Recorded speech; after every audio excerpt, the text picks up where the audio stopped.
मुझे एक बात ये समझ में नहीं आ रही है कि आखिर ऐसा क्या हुआ कि सैयारा जैसी मूवी जिसमें कि न्यू कमर्स आए हुए थे, ऑब्वियस सी बात है नेपोटिज्म का तड़का लगा हुआ था, लेकिन उसके बावजूद भी इस मूवी को आखिर कैसे इतना प्यार मिल रहा है? मतलब रिव्यूज देखोगे तो आपको रिव्यूज भी अधिकतर पॉजिटिव ही मिलेंगे। अगर आप कलेक्शन देखोगे तो कलेक्शन भाई साहब मतलब अच्छी अच्छी बड़ी बड़ी मूवीज को ये पीछे छोड़ रही है। तो समझ में ये नहीं आ रहा है कि आखिर ऐसा कौन सा कॉकटेल इस मूवी में बन गया कि लोग इसको देखने के लिए एकदम बोरा से गए।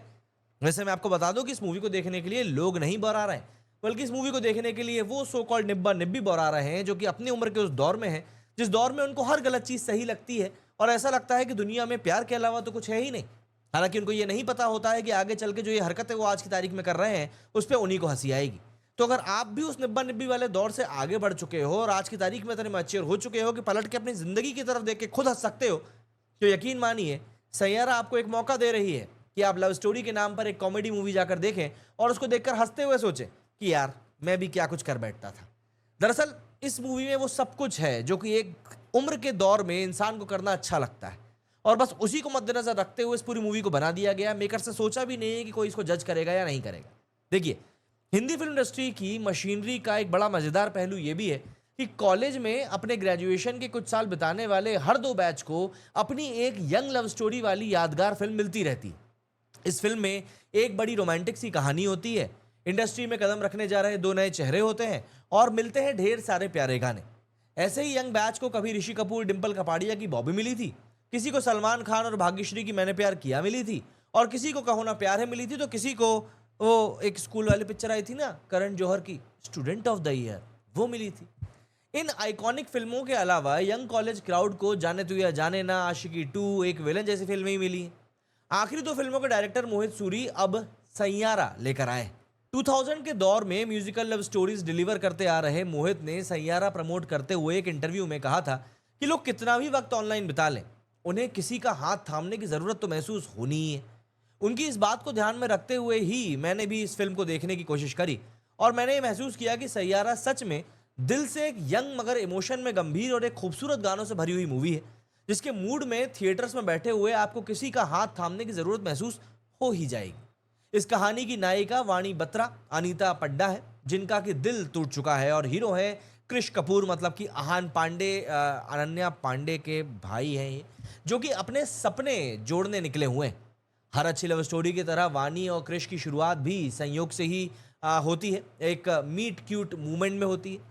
सिनेमा की जुबान में मीट क्यूट रोमांटिक कहानियों में घटने वाला वो खगोलीय संयोग होता है जब बिना किसी पूर्ण भूमिका के एक हीरो हीरोइन एक दूसरे से टकरा जाते हैं, जैसे हीरो की सीट पर हीरो का रुमाल छूट गया हो और फिर हीरोइन उसको देने जाए।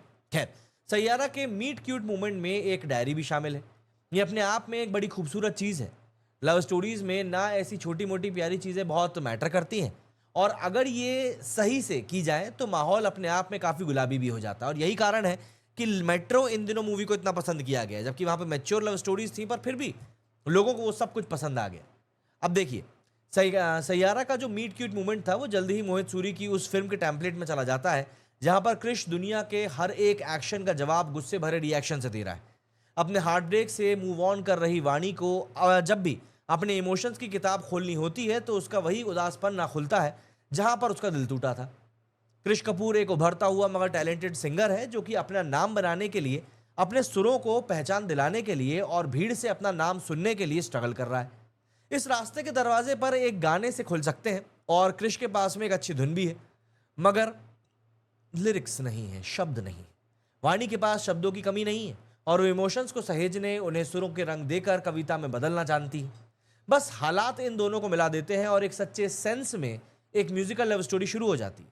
देखिए, प्यार वो गांव है जिसके बसते ही किस्मत एक लुटेरे की तरह हथियार में धार लगाकर तैयार हो जाती है। मोहित सूरी की फिल्मों में तो कभी कोई बीमारी, कभी कोई सीरियल मतलब हत्यारा बन जाता है, और कभी हीरो की पिछली जिंदगी कुछ अजीब सी चीज़ों को लेकर सामने आ जाती है। मतलब किस्मत भी एक बहुत बड़े हथियार के तौर पर इस्तेमाल होती है। सैयारा में किस्मत ने लव स्टोरी पर किस हथियार से वार किया है ये ट्रेलर में नहीं है, इसलिए मैं भी आपको यहाँ पर नहीं बता रहा हूँ, सॉरी। मगर इतना ज़रूर है कि ये कहानी को बहुत ज़्यादा सीरियस और इमोशनल हुक दे देता है, जिस पर कि टंगे हुए आप आखिर तक सैयारा के साथ बने ही रहते हैं। अगर मैं मूवी के बारे में बात करूं, ओवरऑल की मूवी कैसी बनी है, तो देखिए, मोहित सूरी के सीवी में ऐसी कई सारी फिल्में हैं जो उन्हें लव स्टोरीज हैंडल करने के लिए एक परफेक्ट डायरेक्टर बनाती हैं। सैयारा में संकल्प सदाना और रोहन शंकर की लिखी प्यारी, इंटेंस, इमोशन से भरपूर और दिल में उतर जाने वाली कहानी को मोहित सूरी ने जिस खूबसूरती से म्यूजिक में बांधकर पर्दे पर उतारा है, वो थिएटर्स में जाकर फील करने लायक है। और इसीलिए कहा जाता है कि राइटर्स के ऊपर ध्यान देना जरूरी है, जिससे कि एक अच्छी कहानी आपके सामने बनाकर वो पेश कर सके। ईमानदारी से कहूँ तो मुझे ऐसा लगा था कि इस फिल्म का मतलब रिव्यू करने के लिए कॉलेज से निकलकर ताज़े ताज़े जो बच्चे हैं ना, वही शायद बेहतर चॉइस रहेंगे। लेकिन सिचुएशन ऐसी घूमी कि सैयारा से मेरा भी एक मीटअप सा हो गया। पहले दिन का कलेक्शन देखने के बाद मैं भी भौचक्का था, लेकिन अब जब जाके मूवी देख रहा हूँ तो लग रहा है कि हाँ चलो ठीक है, वर्थ भी है। हर हफ्ते कई सारी फिल्में देखकर ऑब्वियस सी बात है दिमाग खराब हो ही जाता है। ऐसे वक्त के बाद में एक ऐसी लव स्टोरी देखना जो कि थोड़ी रिफ्रेशिंग सी है, भले ही पुरानी है, लेकिन आपको एक नया फील तो दे ही देती है। लेकिन सैयारा ने मुझे सरप्राइज किया है। ये फिल्म फिर से उस दौर में लेकर जाती है जहां मोहित सूरी की ही बनाई आवारापन, आशिकी 2, एक विलन जैसी फिल्में दिल पर एक गहरा असर करती थी। इन फिल्मों की तरह सैयारा भी बीत चुके कल की चोटों पर कहीं ना कहीं मरहम लगाकर एक खूबसूरत दुनिया के लिए एक दूसरे को तैयार करने वाले लवर्स की कहानी है। इस फिल्म में भी दो वल्नरेबल यंग प्रेमियों के प्यार के साथ में उदासी के मिक्सचर वाली प्यारी कहानी है, और आधा दर्जन से ज़्यादा कंपोजर्स ने मिलकर जो म्यूज़िक बनाया है वो इस सैयारा को थिएटर्स में महसूस करने लायक एक बेहतरीन एक्सपीरियंस बना रहा है। फिल्म का जो टाइटल ट्रैक है वो काफ़ी ज़्यादा, और जो दूसरे गाने हैं वो सब काफ़ी ज़्यादा पॉपुलर ऑलरेडी हो चुके हैं, लेकिन श्रेया घोषाल का गाया टाइटल ट्रैक का जो वर्जन है जो कि फिल्म के आखिर में आता है वो वाकई में मेस्मराइजिंग है। हर फिल्म की तरह सैयारा में भी कई सारी दिक्कतें हैं। कुछ जगहों पर फिल्म की पेस में आपको कंटिन्यूटी की कमी लगती है, कुछ जगह पर सीन्स उतने इफेक्टिव नहीं लगते जितने होने चाहिए थे, कुछ जगहों पर एक्टर्स की जो एक्सपीरियंस में कमी है वो साफ तौर पर दिखती है, लेकिन इनमें से कुछ भी इतना भारी नहीं है कि फिल्म का ओवरऑल एक्सपीरियंस जो है वो खराब कर सके। अगर हम न्यू कमर्स के काम की बात करें तो मोहित ने हमेशा अपने एक्टर्स को बहुत घिसा है। उनकी इंटेंस कहानियों के गंभीर इमोशनल संसार में अपने पैरों पर खड़े रहना हर एक्टर के बस की बात नहीं होती। ऐसे में दोनों खूबसूरत न्यू कमर्स आहान पांडे और अनीत पड्डा, इनके काम के लिए इनको सम्मान थोड़ा मिलना चाहिए। दोनों ही एक्टर्स इमोशंस को पूरी गंभीरता के साथ में जीते हुए नजर आए हैं। आहान को कुछ सीन्स में देखकर ऐसा ज़रूर लगा है कि उन्हें थोड़ा और पॉलिश किए जाने की ज़रूरत है। कुछ एक सीन्स में दोनों के ही काम में थोड़ी सी कमज़ोरी भी नोटिस आती है, लेकिन अनीत की परफॉर्मेंस में उनकी पहली फिल्म के लिहाज से काफ़ी ज़्यादा मैच्योरिटी नज़र आई है। उनके हिस्से फिल्म के सबसे चैलेंजिंग एक्टिंग वाले पोर्शन भी आए हैं। कुल मिलाकर सैयारा थिएटर्स में देखने वाली एक लव स्टोरी है जिसकी कहानी की इंटेंसिटी और म्यूजिक के दमदार फील आपको थिएटर में ही मिलेंगे।